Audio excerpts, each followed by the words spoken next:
Hello plant lovers, বর্ষাকাল তো প্রায় চলেই এসেছে। আমি বর্ষাকালে দুটি অত্যন্ত জনপ্রিয় গাছ রেন লিলি এবং রজনীগন্ধা গাছের রিপোর্টিংয়ের ভিডিও নিয়ে চলে এসেছি।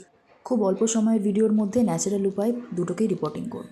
প্রথমেই নিয়ে নিচ্ছি নর্মাল গার্ডেন সয়েল আর সেটাকে আরেকটু ঝুরঝুরে বানিয়ে নিচ্ছি। এরপরে বেশ অনেকটা মাত্রায় সিন্ডার নিয়ে নিচ্ছি। আপনাদের কাছে না থাকলে এটা স্কিপ করতে পারেন এবং বালি অ্যাড করতে পারেন। সিন্ডার বা বালি অ্যাড করলে ড্রেনেজ সিস্টেমটা কিন্তু খুব ভালো হয়। এরপরেই অল্প সর্ষে খোল নিয়ে নিচ্ছি, তারপরেই একটু নিম খোল নিয়ে নিচ্ছি,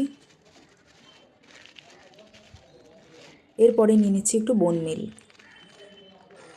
পুরো মিক্সচারটাকে ভালো করে মিক্স করে নিচ্ছি যাতে কোথাও কম বেশি না হয়ে যায়। এই পাত্রটাতে আমি রেন লিলিটাকে রিপোর্ট করব, কারণ এতে অসংখ্য ছিদ্র আছে, কোনো জলই দাঁড়ায় না। প্রাথমিকভাবে রেন লিলিটা এই প্লাস্টিকের পাত্রটাই ছিল।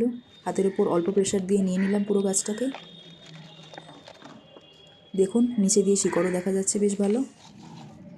প্রথমেই পুরো মিক্সচারটাকে নিচে দিয়ে দেবো অনেকটা পরিমাণে।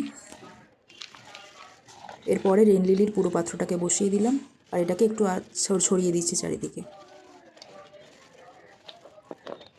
আর এরপর সাইড থেকে পুরোটাতে মাটি দিয়ে দিতে হবে যাতে কোনো ফাঁক না থাকে।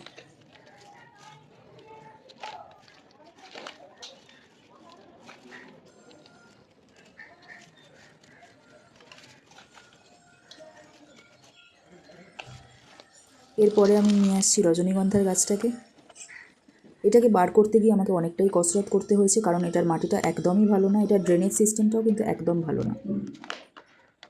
যে কোনো প্রকারে আমি মাটি থেকে এটাকে তুলে ফেললাম।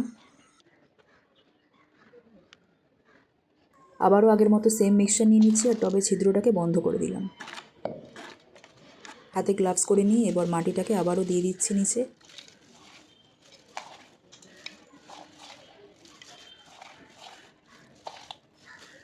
এবার ওপরে সম্পূর্ণ জিনিসটাকে বসিয়ে দেব।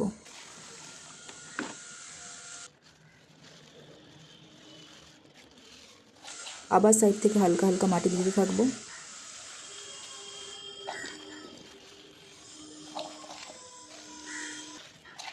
পুরোটাকে ঝুঁটি ধরার মতো করে ধরে আমি কিন্তু ওপরটা কেটে দিচ্ছি, কারণ এই মুহূর্তে পাতার থেকে বাল্বের বেশি এনার্জি পাওয়া জরুরি, যাতে ফুলটা বেশ ভালোভাবে হয়। এরপরে হিউমিক অ্যাসিডের প্যাকেটের মধ্যে থেকে অল্প একটুখানি নিয়ে নিলাম এবং জলে মিশিয়ে দিচ্ছি। হিউমিক অ্যাসিড যে কোনো গাছে ব্যবহার করলেই সেটার রুট খুব ভালোভাবে গ্রোথ হয়। হিউমিক অ্যাসিডটাকে এবার মিশিয়ে নিচ্ছি।